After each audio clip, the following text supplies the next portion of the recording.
दूर कहीं हिमालय की पहाड़ियों में जो कि बर्फ से छुपी हुई थी, झरनों की हिरनें चंचल से फलांगते हुए एक छोटी सी हिरन वहां रहा करती थी जिसका नाम सुंबल था। सुंबल दूसरों से बहुत मुख्तलिफ थी और उसके काले बालों वाले झुरमट की बजाय उसका जिस्म बर्फ जैसा सफेद और शफाफ था। ये सफेद हिरन अपने झुरमुट में अक्सर तन्हा ही रहा करती थी क्योंकि दूसरी हिरनें इससे बहुत डरती थीं और वो कहा करती थीं कि ये कोई जादुई हिरन है और वो कहती ये बहुत ज्यादा बदकिस्मती भी लाएगी। सुंबल बहुत गमगीन हुआ करती थी और वो सिर्फ एक दोस्त चाहती थी जो उसके सफेद रंग की वजह से ना उसे जज करे और ना ही उसके बारे में सोचे।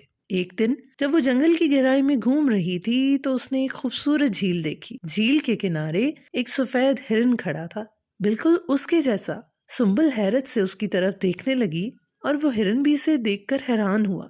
क्या तुम भी सफेद हिरन हो? सुंबल ने उससे बात करते हुए पूछा। जी हाँ, हिरन मुस्कुराया, मेरा नाम चांद है। वो लम्हा सुंबल की जिंदगी में सबसे खुशगवार लम्हा था। प्यारे बच्चों, उन्होंने बातें करना शुरू कर दी और जंगल के जानवरों, चमकते सितारों और अपने ख्वाबों के बारे में बहुत सारी बातें की। सुंबल ने चांद को बताया कि वो कितना तन्हा महसूस करती थी। चांद ने उससे कहा, सुंबल, तुम्हारा सफेद रंग तुम्हारी कमजोरी नहीं बल्कि तुम्हारी ताकत है। ये तुम्हें खास बनाता है। जैसे चांद की रोशनी दुनिया को रोशन करती है। कभी मत ये सोचना कि तुम बदकिस्मत हो या अनोखी हो। सुंबल ने चांद की बातों पर गौर किया तो पहली बार उसे ये एहसास हुआ कि वो वाकई खास है और उसने अपने सफेद रंग को अपनी शनाख्त बनाया और जंगल के दूसरे जानवरों के साथ बात करना शुरू कर दी। वो उन्हें बताया करती कि उसका रंग उसकी खुशी और उम्मीद की अलामत है और आहिस्ता आहिस्ता जानवरों ने इसे कबूल भी कर लिया।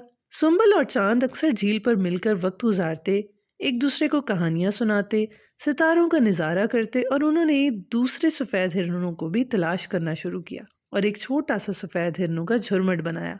मिलकर वो खुशी से रहा करते और उनका सफेद रंग उनकी ताकत और अनोखीपन की निशानी बन चुका था। तो बच्चों, इस कहानी से हमें यह सबक मिला कि हमें अपनी हर वो चीज कबूल करनी चाहिए जो हमें दूसरों से मुख्तलिफ बनाती है। यही चीजें हमें खास बनाती हैं और अगर हम खुद से प्यार करते हैं तो दूसरों को भी हमसे प्यार करना पड़ेगा और हमारी प्यार की आदत उन्हें मजबूर कर देगी। तो बच्चों, हमारा चैनल लाइक करें, सब्सक्राइब करें। मजीद कहानियों के लिए हमारे साथ रहिए। This is fantastical journeys with Amina.